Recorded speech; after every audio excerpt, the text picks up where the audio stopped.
Okay, hello and welcome everyone to the GolfZone Ledbetter Virtual Summit. My name's Luke Kerdanine. I'm the Director of Game Improvement Content at Golf Magazine and Golf.com.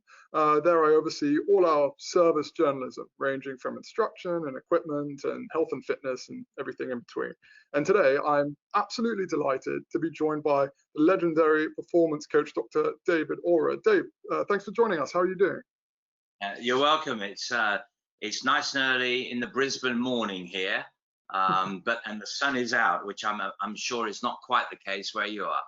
No, I'm in Connecticut and it's bitterly cold, unfortunately, so I'm very jealous of you. But Dave, for everybody who I'm sure everybody knows by now, but you're a world-renowned rugby kicking coach. You've helped a who's who of kicking backs through the years, including Johnny Sexton, George Ford, James O'Connor, and of course Jonny Wilkinson, who famously kicked the winning points at the 2003 Rugby World Cup final. So a personal thank you for that memory, because that was one of the better ones of my lifetime. You're the author of the best-selling book, The Pressure Principle, which I actually had the pleasure of reading recently, and it's really phenomenal. I'd highly recommend it to anybody looking to improve their craft. You've also helped numerous professional golfers through the years. You worked with Luke Donald as he ascended to the world #1 in 2011, and you more recently helped Franco Molinari. He overhauled his game and he became a major champion thanks to your help, and he obtained the best ever Ryder Cup record during the 2018 contest. So to uncover some of the secrets that you've been helping athletes of all different walks of life through the years, we're going to be talking about performing well under pressure, and specifically what you identify as the 3 blocks to performing well under pressure. You're going to talk us through this presentation, and questions are very much encouraged from the audience, so please be sure to drop those our way. And with that, Dave, I'll leave it to you. Yeah, well, thank you very much, Luke. Good morning, good evening, and whatever sort of greeting I need to everybody that's watching. I wanted to try to deal with the blocks to performing under pressure, because these are often subconscious, and I think that once you understand these blocks and how to manage them, then I think that you have a much better chance of realizing your potential. So to start off with, let's just have a look at this very brief short video. Hi guys, sorry I'm late. I work out. Here we go. And I walk in the Get those knees up. This is what I see. Looking good. Stop standing staring at me. Shake what your mother gave ya. Ain't afraid to show it, show it, show it, show it. I'm sexy and I know it. Woo! I'm sexy and I know it. Kick. Get those legs up. Check it out. Wiggle, wiggle, wiggle, wiggle, wiggle, yeah. Wiggle, wiggle, wiggle, wiggle, wiggle, yeah. Wiggle, wiggle, wiggle, wiggle, wiggle. Okay. Now the point of that, as you can see, that was an aerobics teacher going into an old folks home. And so my question to you is, albeit a rhetorical question, is had she gone to Specsavers, would she have still taken the class? And most people respond, said, well, no, of course she wouldn't. And my response to it, I said, I really hope she would, because convention says that these people don't really want to do this. And in fact, to challenge convention even more, there's been a lot of research where they've taken toddlers and very, very small children, the age of 4 and below, and taken them to an old folks home, and it actually has almost revived them in terms of their enthusiasm. So we make assumptions which are not grounded. So my sort of caption on this is that if you have grounded enthusiasm, and your starting point whenever you're doing anything is assumption of success, and you create, which I'll talk about more, an activity and a vibe, then those are the things that support learning and development. A lot of people, their precursor for doing something is, well, this is difficult, I'm not sure you'll be able to do it, etc., etc., etc. And I think if we look at how 5-year-olds and below learn, they look at it, see it, believe they can do it, and then they go at it. And if it doesn't quite work, they don't get beaten up at all, they just try it again. And then we can learn a tremendous amount from their attitude towards it. Okay, so that's the first thing. And convention is very, very strong, particularly in golf, but it is in a lot of sports. For example, Dick Fosbury was the first one to do obviously the Fosbury flop. Everybody said that there's no way you can do it. You know, a couple of gold medals later, an Olympic champion and all the rest of it, and now suddenly everybody is doing it. In the recent America's Cup sailing race, New Zealand completely turned it on its head and decided that instead of sitting down and grinding with the upper body, they would actually put mini bikes on the boat, and because the thighs are more stronger than the arms, and they ended up winning quite comfortably in the end. Okay, because somebody decided to, well, hang on, this is not necessarily the best way. Are there other ways of doing it? And I think golf is one of those games, like most, where convention is a very, very strong force. Okay, and you know, if you look at that in rugby, you know, if Jonah Lomu was English, I'm convinced he would play in the second row. He would have never played on the wing and had the dramatic impact that he did on the world game. And if you trace back innovation, it's often people have taken the shackles off convention. So that's the first thing. So what I'm saying to you is, please don't be closeted by convention. Now let's have a look at another video of Newcastle United forwards practicing their shooting. 3 for 3. Right, good. Fucking get that camera. Wasn't better just skipping still. Yes.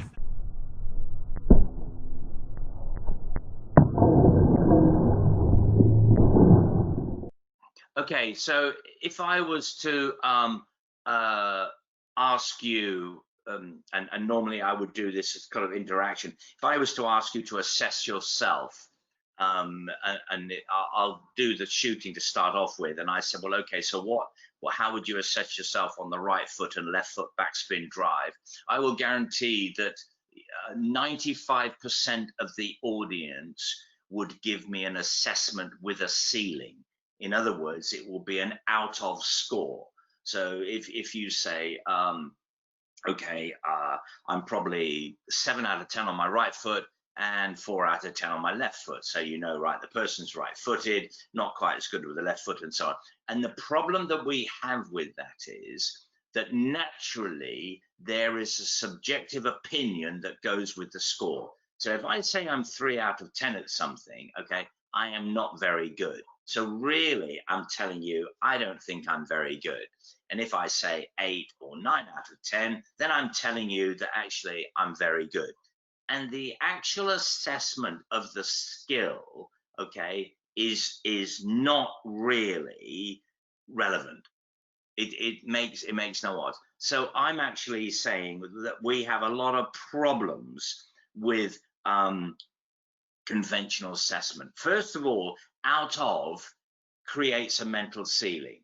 Now, I just explain that what I mean by that. If you gave yourself 8 out of 10, and then I said, right, okay, now we're going to work on improving, and in a month's time you're 9 out of 10, and then we're going to continue that improvement, and then in a month's time you're 10 out of 10, you'd be quite uncomfortable saying you're 10 out of 10, because what that's saying is I can't improve anymore. So straight away you find people going, oh, well, I'm 9 out of 10, and then 9.5 and 9 3/4 and so on and so forth. So we actually do that when we're assessing ourselves. And I'm saying that actually mentally that creates a ceiling, okay? Out of, okay, also reinforces poor performance. So if I say I'm 3 out of 10, okay, then it means I don't think I'm very good, okay? Now, what I'm suggesting to you is that what we should do is base our assessment on our previous self. And what I do with the people that I work with is my starting point with all of them is 10. But the 10 is not out of anything. It's just 10. And then what we do is the question I ask after a month or 4 weeks or so is, based on 10 4 weeks ago, where are you now? So you can go, oh, I'm probably 11 or 12. And then in another 4 weeks, okay, you were 12 4 weeks ago, where are you now? And there are no limits. So what it enables you to do is to focus technically on how I'm actually going to go about improving. So our assessment model is something that subconsciously pulls us down. So what I'm saying to you is the convention of assessment is not encouraging you to really kind of expand and keep going. Young children have no assessment model, which is why they think they can do everything. And what I'm trying to say is, if we could adopt that, then we would actually be much more effective as how we go about improving, in this particular case, our golf game. Right. And Dave, if I could just ask you a question on that too. Sure. Yeah. When you do find that people come to you and establish that ceiling of, say, oh, I'm an 8 out of 10, is it more of a product of a lack of confidence, I guess, that it breeds, or is it more the fact that it breeds a sense of complacency? Where it's like, well, if I'm an 8 out of 10, really, I shouldn't, I don't need to focus on getting to a 9 because an 8's pretty good. Or is it that because they're an 8 out of 10, it almost like discourages them from, it sort of discourages them from working even harder to try to get even higher because they feel like they're pretty close to the ceiling anyway? I think, I mean, so that's a really, really good question. And it kind of depends on whether the person is going to be a professional golfer and wants to really focus on every ounce of improvement he can get because it means a heck of a lot to him financially and career-wise, or is it somebody that is socially playing and just enjoying, and rightly so. A lot of people may say, well, I'm pretty good at it and I'm happy with my game. I can't afford to put any more time into it, etc., etc. So it depends what you want. But most people will come to me with a burning desire to want to improve. Yeah. So yeah, I sort of start with that as the model. But I can accept that there are some people that are quite happy with what they're doing, and that's really one of the fantastic opportunities that golf gives so many people is you can just play. You don't have to be preparing for the Open Championship every week. Absolutely, absolutely. So I want to now look at language, okay? And I think language and the way people say things, language is the window of our soul, and our thoughts and words decide our actions. And just listening to people talk, and when I ask them questions, it's really interesting how naturally people talk about what they can't do before they talk about what they can do. And if I ask somebody, I said, well, talk to me about your golf game. What's it like? I will get, well, I'm not very good at putting. My short game needs a lot of, and all the rest of it. And nobody tells me what they can do. And I find that really strange that you get a lopsided kind of negative picture. Okay, and language to me is crucial because it decides that. And Rudyard Kipling was the one that actually said that language is the most powerful drug known to mankind. Okay, and it is true. The problem with this drug is that it's all over the place, and most of the time it's misused. So I want to now illustrate kind of how the brain works with language. And so there we've got energy spent, okay? And then we've got energy required, okay? Now, most people stay in the comfort zone, right? And if we look at that, but improvement comes when we're in the ugly zone. So if I just give you a simple example, a physical example is probably easier to understand.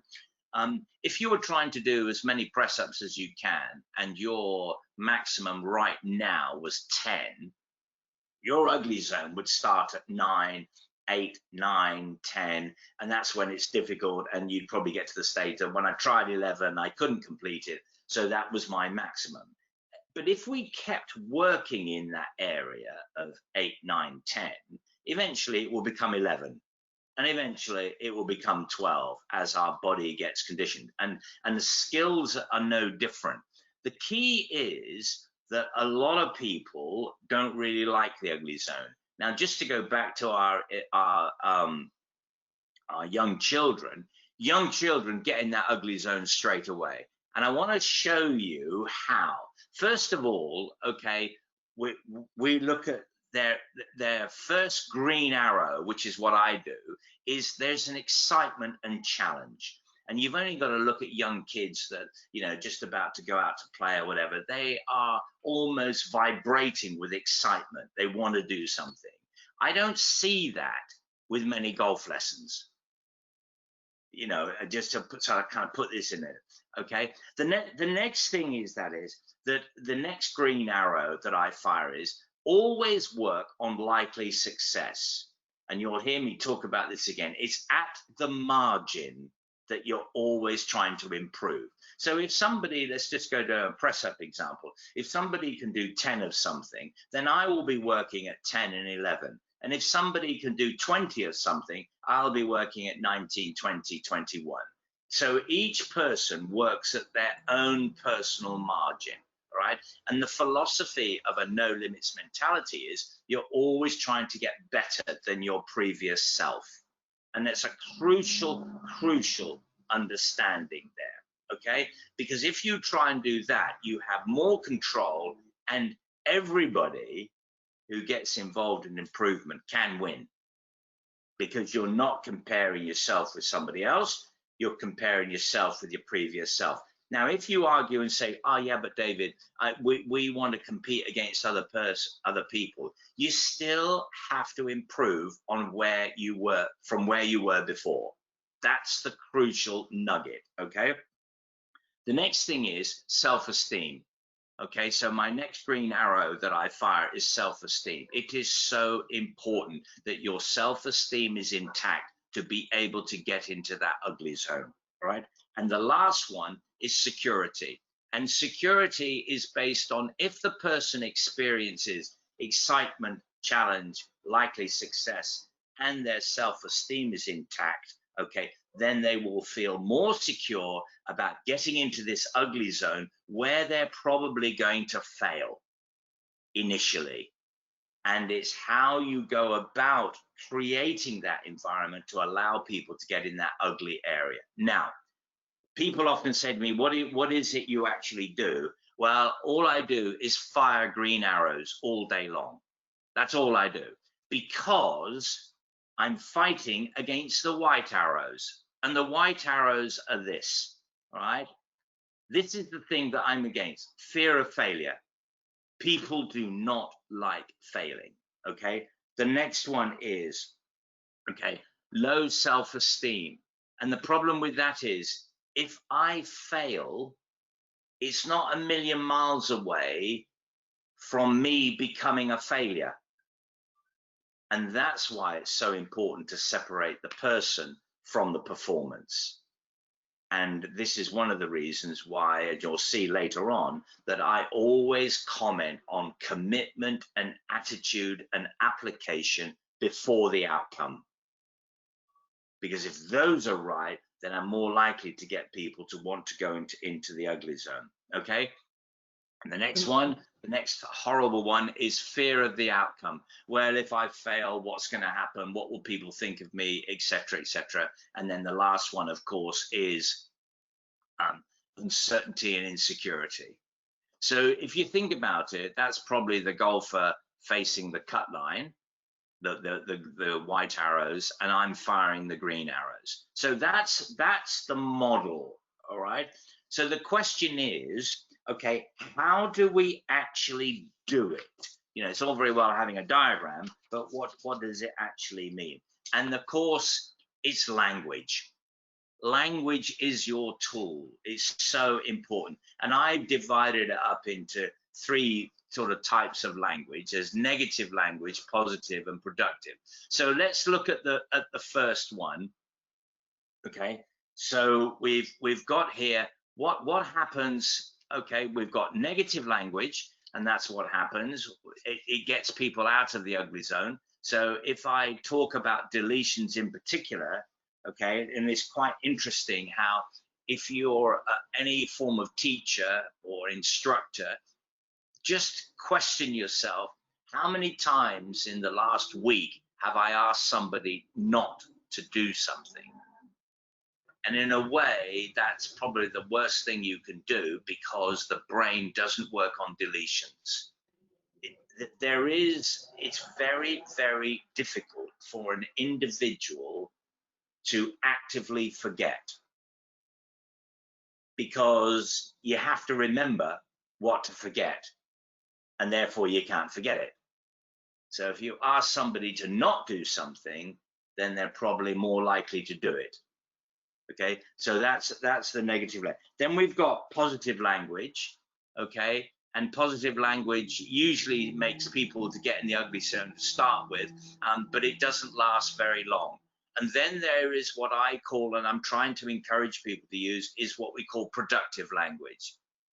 And productive language gets people in the ugly zone, allows them to stay in this ugly zone, this sort of rich, fertile area where improvement starts. Okay, so now I'm going to try and just give you a little bit about the mechanics. Let's look at corrections. Okay, so what do we do? What does productive language actually mean? Okay, well, let's look at correction to start with. Okay, so what do I do if I want to correct something? The first thing you do is to find something that is going right. So if, for example, let's just say I'm talking to somebody golf lesson, and they have a habit of taking the club way behind them, okay, my natural tendency might be, okay, well, it's pretty good, you know, I sort of make a glib reference to what they're doing well, but you're taking the club behind. And even the word but means, okay, you're okay, but, and now we're dealing with your problem. Okay, now I would say the first thing is, what is good and why? Actually, your posture is outstanding. I really, really like the way that your back is really straight. Okay, your hands are in a good position. So now I'm actually I'm building the self-esteem. So hopefully you can see the green arrow that I'm doing, okay? And what I'd like you to do now is, what I'm seeing is the club is turning here. I'd like you to try and take the club straighter. And in fact, I'm going to lie another club on the ground, and I'm going to put it there, and I want you to kind of point your club head along the shaft of the club that's lying on the ground. Okay, I'm asking them to do something different. The word is different. Okay, so if we look at the key under correction, okay, so what is good and why, and then what to do differently. The word is different, not better, not worse. There is no value judgment in a correction. It is, I'm doing this, and now I'm going to try and do that. Okay, so there's no value on it. There's no subjective assessment, and the self-esteem is intact, and I'm prepared to feel awkward and ugly. Okay, so that's correction. Now let's look at creating challenge. Often when we create challenge, we're actually doing it to the point of failure. So if I go back to the press ups, it's, can you do you know, what was your previous best? It was 10. Now I'm going to try and do 11. We know that after 11, there's probably going to be a failure. Okay. But it's a good failure. In other words, we've improved. Okay. So starting off, okay, let's see how many shots you can get within 10 meters, 80 meters away. Okay. I love the stance. The stance is really good. Your takeaway is looking lovely and smooth, and you keep reinforcing what is going well rather than stopping, waiting for them to do something which is not quite right. And then we jump on them because we actually think, gosh, at last I'm being employed. And what you don't understand is keeping people wanting to get into that ugly zone. Then the coaching will arrive. So what is good and why? Okay. And then the next bit is, okay, we comment on the challenge until unable to match the intention. Now, the key part of that is to make sure that when I say unable to match the intention, in old money, that's a mistake, because obviously I'm intending to hit the shot there, but I didn't quite match it. Now my brain should go, what do I need to do differently to be able to match it? Not, that wasn't very good, I need to do better. And that's the normal reaction, and that is a very unhelpful place to be. Okay, so now let's look at positive language. Now, positive, everybody jumps on very quickly and says, well, I'm really positive, etc., etc. And the problem with positive language is that people go to the ugly zone, all right, but very soon, because things, you know, you're really good, that's wonderful, etc., but there's no direction. And specific how-tos, and I've listed if you have words like higher, lower, quicker, slower, okay, all of those words, you might think they're helpful, but for the learner, how high is high? So if you're going to say to somebody, get your hand up so that it's parallel with the ground, and that's what it looks like, then higher to a point that I can respond to, not you need to get your hand higher. And so many kind of empty directions actually create confusion. So that's the first thing. So when you're correcting, you must be specific to allow the learner to know where to get to. The next part of positive language is that everything is wonderful, and there's an initial wow, oh gosh, he's really pleased with me, etc., etc., but I'm still hitting the ball 30 meters to the left of the target. So it begins to wear a little bit thin because there is no direction. Okay, and the last one, let's look at negative language. Okay, I've already spoken about deletion, and if I just give you a little test here if I ask you now, I don't want anybody who's watching this to think of a green elephant. Okay, and I'm going to ask you at the end of the presentation, what is it I asked you to not think about? And in a way, you can kind of see when you put it like that, how to not do something can actually be so destructive. Okay, and the last part of that is, so we want to avoid the deletions. Now, the last one I don't think applies to golf, but sometimes people, coaches in other environments, get very subjective and start calling the player or the performer names because they're so frustrated and so wound up and often under pressure that it's the person they're getting at, not the performance. And that to me is unforgivable. I have no time for that. So that in a way is our kind of mechanics of how to use language. Okay, now I now want to look at language and how it makes people move into this area of negative avoidance. Okay, so this is a kind of an organization. It can be a team, it can be a company, it can be group of golfers, whatever. So I want you to kind of look at this, all right? So negative avoidance, okay? Whatever happens, don't make any mistakes, okay? So that's the first carrot. The next one, okay, is asking for help and support is a weakness, okay? And actually asking for help and support is, to my mind, is a strength, okay? The next one, okay, blame somebody else, make sure you don't take responsibility.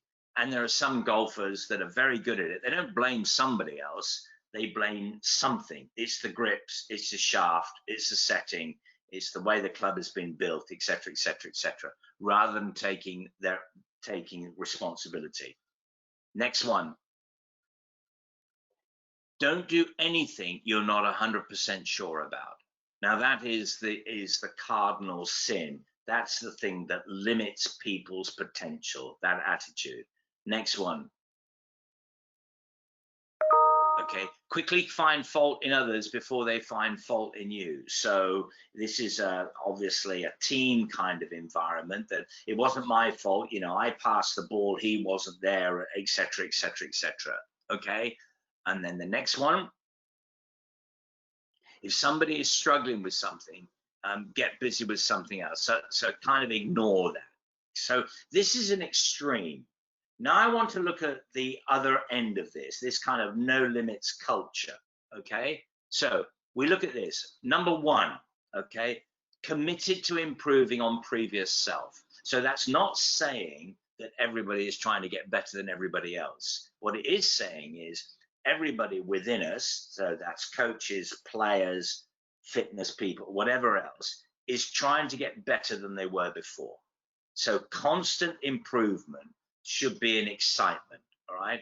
We have a no limits mentality. There is no such thing as 10 out of 10. It's just 10. And can we get to 11? And can we get to 12? And so on, okay? The next one. Praise and recognize effort and commitment before outcome. This is absolutely vital. I cannot emphasize this enough, okay? Praise and recognize effort and commitment before outcome. People are not going to get it straight away. You need a persistence in the ugly zone. So to say to somebody, you know, gosh, you're really trying hard, it's outstanding, your posture is really good, I know how frustrating it is, I know it doesn't feel comfortable, and actually it will feel awkward to start with. Words like this disarm people from thinking, oh, I can't do it, you know, he said it's easy, I don't find it easy, there must be something wrong with me. Okay, so we've got to be very, very careful with that. Okay. The next one, share your challenges with others. And this is a very much a team thing. You know, a player that actually said, you know, I really find it frustrating, you know, that when I get into the game or I'm on the course, when I'm chipping, I do take the club behind me. You know, have you got something that can help me do that? And it might be, okay, well, let's try something where we have our bicep pressing against our chest. And if we have that as our pre-shot routine, that will help you to get the feeling. So it's really important that you share the challenges to enable those people around you to help you more effectively. Okay, and the next one, enthuse about the unknown. When people say to me, you know, oh, well, I'm playing a course, I've never played it before, they're usually saying it with, well, you know, I'm not sure, and I'm actually saying, you never played it before. Wow, that's good. This is going to be exciting, isn't it? And turn it around, but we tend not to do that. If you said to a young kid, okay, right, I know you're really keen on football. I'm going to teach you a couple of skills that you've never tried before. The kid would be beaming with enthusiasm.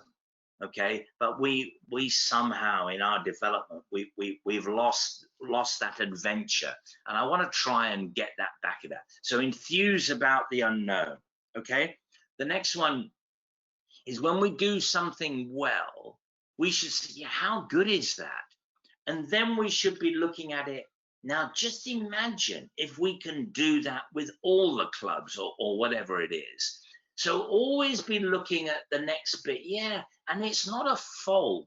It's an excitement to a really rewarding journey. Okay, right. And the last one, okay, and it is important. Seize the opportunity to help others.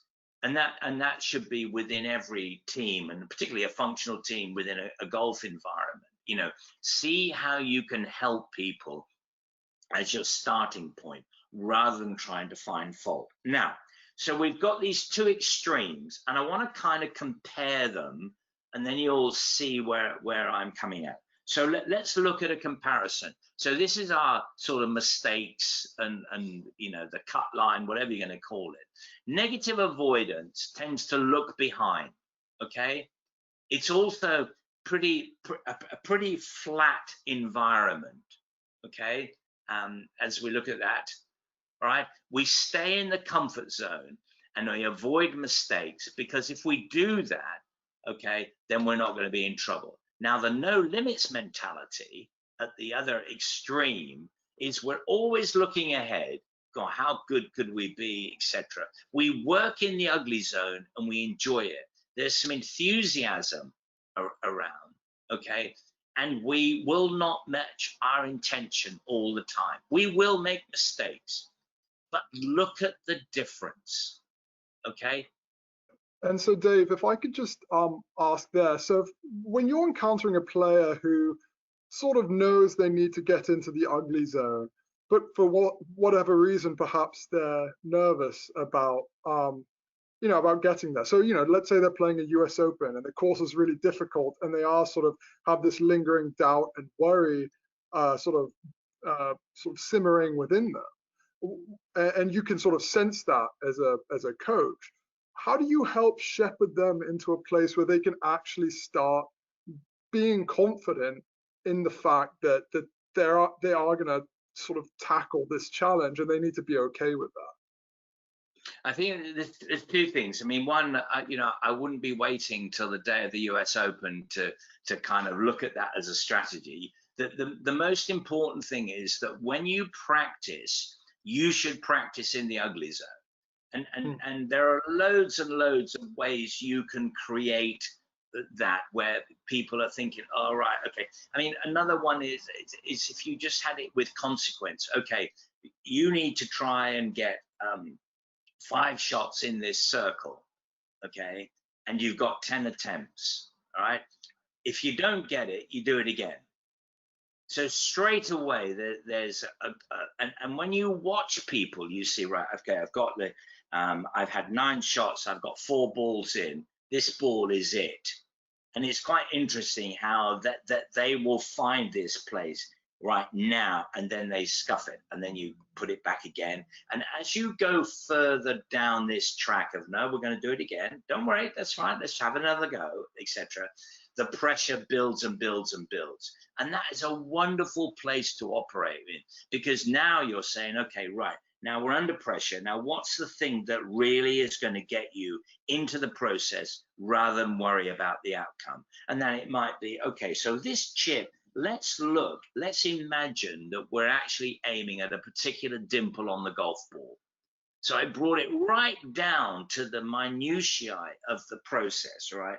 The dimple of the golf ball, click. We need to hit that dimple, okay? Now they have a go at that, and they actually find that they get the ball in. So they've suddenly realized that all performing under pressure is process versus outcome.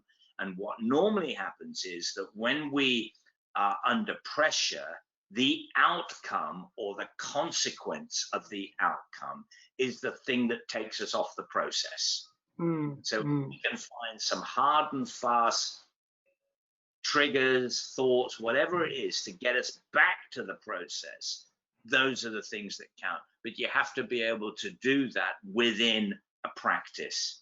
Okay, so it's managing practice so you are in the ugly zone. Then when we do come to the US Open and we've got this horrible chip out of the etc., Now in the practice round, we've thrown 2 balls into the rough. Right, now let's imagine where the dimple is. Let's have a go. So you keep reinforcing the process over and over and over again.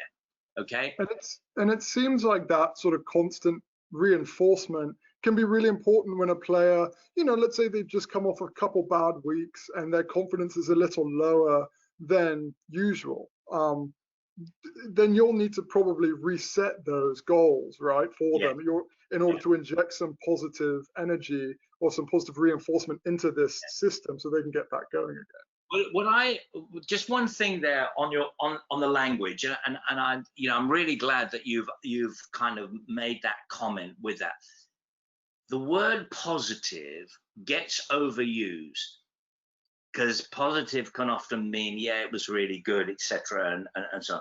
I would rather use productive, because productive implies I do something and there's a movement. Positive, I can make you feel good, but it doesn't necessarily mean you're going to play any better. Whereas productive language gives you the how-to be able to improve your play. So everything you said was absolutely right, but it's important that it is productive. So how can I work with somebody to make them more productive about having an attitude that's going to allow them to function much nearer their potential? Fantastic. Okay. All right. So we have our practice there, and I put this really for anybody, and actually say I want to talk about my kind of most rewarding no limits coaching achievement, and I'm going to before I share it with you, I want to explain this. Okay. It was a golfer called Georgina Clegg. She lived in New Zealand, and I taught her to play golf a long time ago, around about the World Cup, about 2003, 2004, something like that. But when I say I taught her to play, I didn't really teach her. I just enthused when she did it well, because I'm not a technical golf coach. Okay, I understand performance, but the swing and so on. Okay, and I want you to kind of just understand that. I'll just give you a bit of history. She started to play golf. She's an Irish lady. She used to play hockey. That was her last sport. And then she became captain of the golf club, and she was captain of the golf club for 5 or 6 years, and the female membership went up, I think, 140% in the time. Now, what is special about Georgina Clegg? She was 78 when I taught her to play. So when people say, yeah, but it's all right for them, it's too late for me, I just do not accept it. Those people who follow rugby will probably remember in my early coaching career, one of the players I started with was Rob Andrew. What people don't understand is Rob Andrew was 30 when I started with him. So, you know, it's not a question of, oh, it's too late. It's never, ever too late, okay? And if I just give you another example of it's never too late, okay? If we look at Tai Chi, the demands of Tai Chi, which is balance and centering, discipline, precise movement, and increasing flexibility and strength, okay? Really important, and can be a great conduit to both golf, soccer, rugby, and so on, okay? Let me just introduce you to Mary Brayley. And Mary Brayley started when she was 90. So the point I'm making, okay, is it is never too late. Let me share this video with you. So the stage is set. We're just about ready to begin. Round 1. Impossible isn't a fact. It's an opinion. They said it couldn't happen, but here we are. Like when they said it'd be impossible to beat Sonny Liston. He's too powerful, too experienced.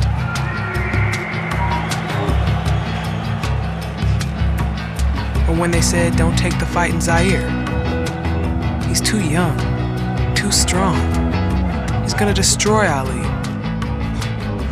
So when my father looks impossible in the eye and defeats it again and again, what do you think I'm gonna do when they say women shouldn't box? Yeah, that's right. Rumble, young girl, rumble.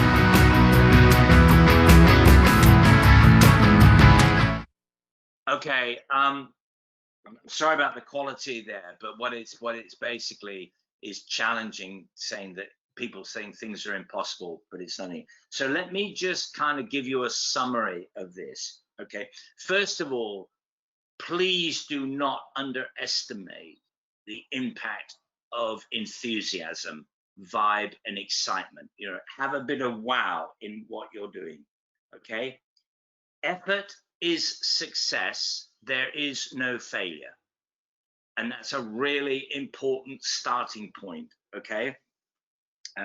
Any improvement at the margin is winning.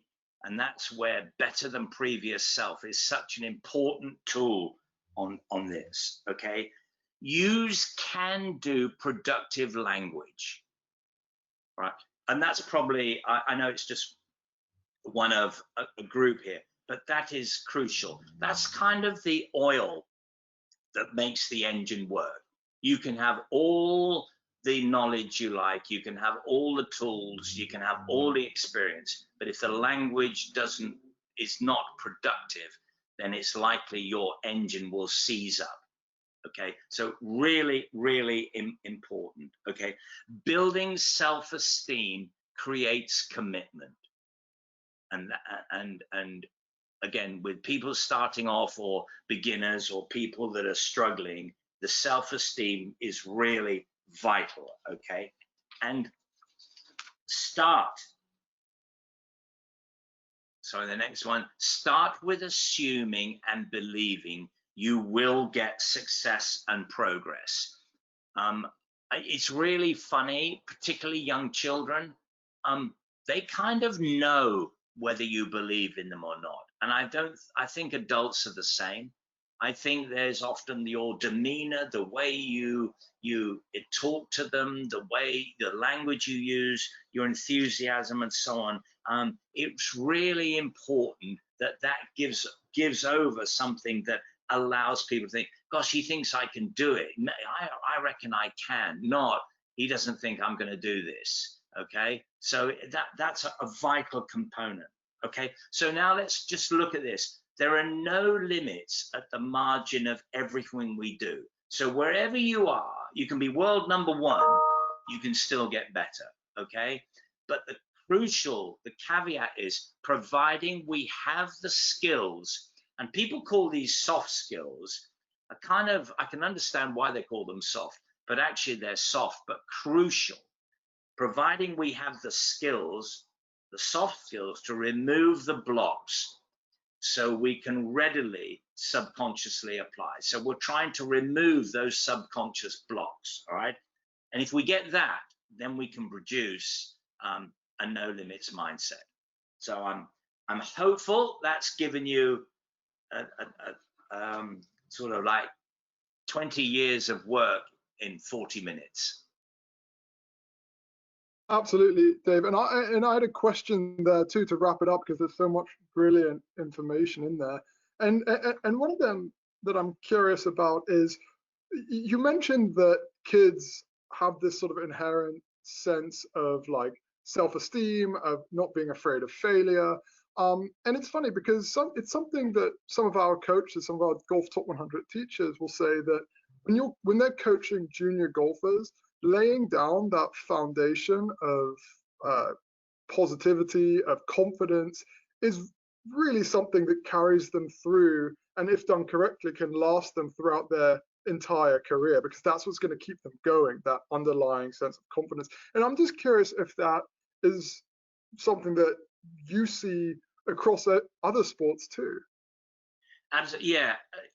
You know, so much of it depends on the youngster's first experience with the sport, and that's why junior coaches are really the gatekeepers of so many people as to whether or not they're going to really develop to fulfill their own potential. And a lot of it is attitude to failure. I mean, it's quite interesting. Parents, and I'm going to be careful here, but parents who pick up kids at the end of practice, you know, often ask the wrong questions. So, for example, you know, somebody's just had a soccer practice, and parents want the best for their children. I totally understand that, okay? But the kid gets in the car and they're driving home, and the parent says to you, okay, right, are you in the team for Saturday? All enthusiastic. And the kid goes, well, no, I'm not. And you can sense that, rather than actually saying, what was the session like today? Anything new you've learned? You know, what was it? You know, what happened? And get involved in the processes. And, you know, is the coach getting you to do anything, you know, at home we can practice of, you know, half volleying against the wall or something like that. And eventually, you know, if we do that, and then it's all about better than I was before, then the outcome will tend to look after itself. But naturally, we go straight to the outcome. And if the outcome is not quite there, then unfortunately the kid is disappointed. I've let my dad down. I'm not in the team, etc., etc. And it becomes a spiral that eventually, if we don't manage it effectively, they will give up that sport. Absolutely. And so Dave, we have some great questions flowing in along these lines too. One here from David Condon, who says, Dave, what in your opinion is the best way for good players to approach practice rounds before tournaments? It's a really a good question. A lot of players don't have a structure. They just go and play, you know, 18 holes, one ball, and then they get to the green and they throw some balls around and they do some chipping and putting. I'd rather kind of do a practice, so that I might actually say, okay, right, we'll play one ball, okay, but on the way to playing, I'll do a stock wedge into the green, so I'll be 90 meters and I'll take a 56, right, one shot, and we'll just see how close we can get to the pin. And then around the green, I would actually do a practice. I would actually do a chipping practice, because when you're doing something and it means something, you're far more engaged with that. So the practice round moves from practice to rehearsal. And that is a much better way to prepare for the actual event. Fantastic, that's great stuff. And then we have another one from Randy in Canada. He says, Dave, great session. Any thoughts on keeping a good round going? I often find I can be under par through 14 holes and turn it into a 74 with a series of bogeys, protecting instead of going with what got me there in the first place. Really good. I mean, often it's because I think 18 is too long. And when I say that, you're going to think, well, that's good. I'll quit after 14 and keep my card. Try and play in sets of 3. Try and play 3 holes at a time. And you might say, okay, right, I played the first 3 holes. Okay, right, that's done and dusted. I'm now evens. But actually, you're back to 0 again. Now let's play the next 3 holes, and then you might birdie in one of those, okay? Right, now you play the next hole. So you're still back to evens again. You're not one under. So that it keeps realigning your expectation, okay? And if you play 3 holes at a time, I think you've got a much better chance of sustaining something. So if there's 1-3 that you get a bogey, you know, the natural tendency is I have to get a birdie. Yeah, but you're not, because you're starting at par again. So you keep starting at par, then you have a better chance of sustaining your form throughout all 18 holes. It's probably a good way of just continuing to focus on what's next too, right? Rather than think about. Yeah, absolutely. Yeah. I mean, some people go so far to actually say, I change the ball every 3 holes. I mean, that's if you want to use a new ball every 3 holes, it's quite a useful way of doing something. Absolutely. So we have another one here. And by the way, we're taking questions, so please do, to the audience, drop them in. One here from Shane, who says, Dave, how do you practice ugly without letting it destroy your confidence that you actually can't play under pressure? And he says, for example, trying to hole out 5 out of 5 putts from 6 feet, and always you keep missing that. You may keep missing that vital 5th putt, or trying to hit 7 out of 10 drives in the fairway, and you're always missing that vital 7th drive. At what point does that start becoming a confidence destroyer rather than a confidence booster? Well, I think, yeah, I know exactly where you're coming from here. I would actually go and look at the PGA Tour average for 6-foot putts. If because a lot of people kind of they get numbers fixed in their head, which are actually irrelevant. If you're, I don't know the questioner's standard of golf, so you play every week or whatever, but full-time professional golfers do not nail the 6-foot putt every single time. So you kind of need to understand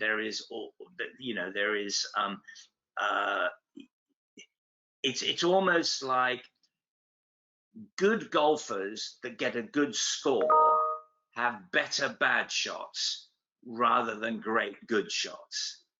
And you just have to accept that there will be times when you miss something.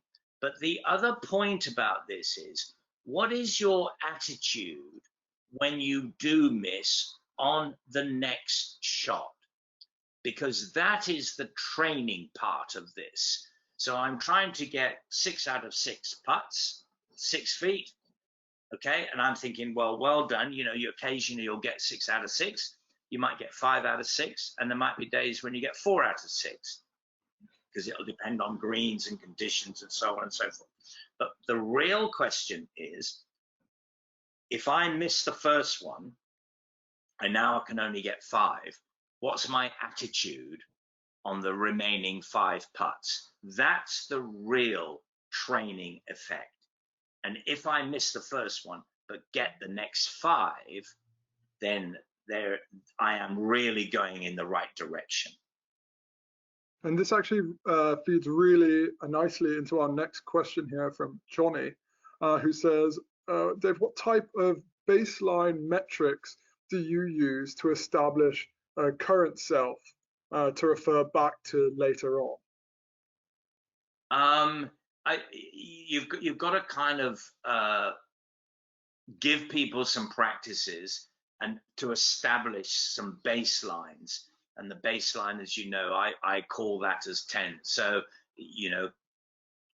how many, a simple test that I do for short putting is to have a kind of a circle of 3-foot putts, a circle of 4-foot putts, a circle of 5-foot putts, and I put tee pegs around. And basically the practice is 10 attempts for the 12 putts, and you have to try and get all 12 putts, and if you miss, you start again. That's a pretty good blunt matrix, and usually you find that they get all the 3-foot putts, and then they might miss on a 4-foot putt. As long as you record, then that becomes your benchmark, and how quick you can get to 12 putts. The thing that I've noticed is very few players actually record what they do in practice. So it's a bit like, I kind of have a feel about my baseline, but I don't know it. You need to record your data from practice so that you know exactly what I'm trying to beat.